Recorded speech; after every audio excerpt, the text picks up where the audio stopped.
name is Lorna Velasco. I'm a producer and artistic director of Bindlestiff Studio. My name is Joyce Juan Manalo. I'm one of the producers for the show. I knew it was a project that I wanted to be involved with.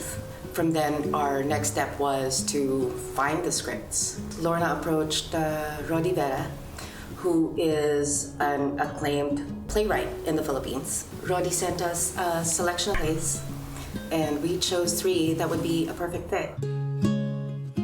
Tayan ng Langit, which it means waiting room in heaven. This woman who is waiting for a past love to arrive in purgatory so that she can resolve the issue of their unrequited love. Dalawang Gabi is, or Two Nights in English, is written by Maynard Manansala. This play is about a teacher and her relationship with one of her students. So it touches upon taboo and social norms on who you're allowed to fall in love with. Si Maria Isabella at ang Guryo ng Matala, or in English, Maria Isabella and the Kite of Stars. It's written by L.J. Castro Delduc. It's based on a short story by Dean Francis Alfar's The Kite of Stars.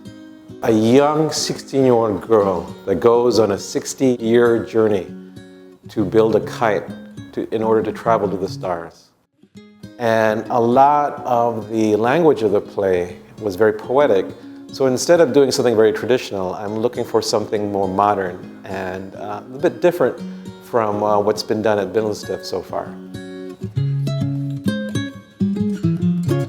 Bindlestiff prides itself on being the epicenter of Filipino and Filipino-American performing arts. And we've never had a play like this where it's an all-Tagalog play. And I think it's really important just so we could embrace our culture. When you're Filipino-American, you hear it from your parents and your grandparents, but you don't get to hear kind of the lyrical rhythms of our language. And I think that's one very important aspect of this, or element of this festival, is being able to introduce that to general audiences. As I was reading it, I was hearing the voices of my mom, my grandfather, my dad. You can hear how the beauty of our language. Sometimes we don't get to really experience that. This is a way of understanding more of the Tagalog language, but also for the chance to do something a bit different.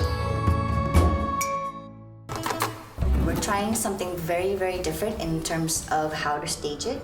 We are going to include English translation that's super titled onto the stage, and it's incorporated into the set design. This is going to help audiences, of course, who are not natural Tagalog speakers, including Filipinos like myself who were born and raised here. So it doesn't matter, whether you're a speaker or not, you're gonna fall in love with these stories like how we fell in love with the stories. The storytelling of playwrights from the Philippines, they also have these wonderful kind of sweeping storylines that always speak to the human condition, and it just shows how all of us kind of share that. There's a chance for a connection for a lot of people in our community who come from different backgrounds of the Filipino and Filipino-American experience. I think this is something that's going to bring everyone closer to Filipinos and our culture. Tara na! So iniimbita namin kayo para panoorin ang aming show. Salamat. Salamat po.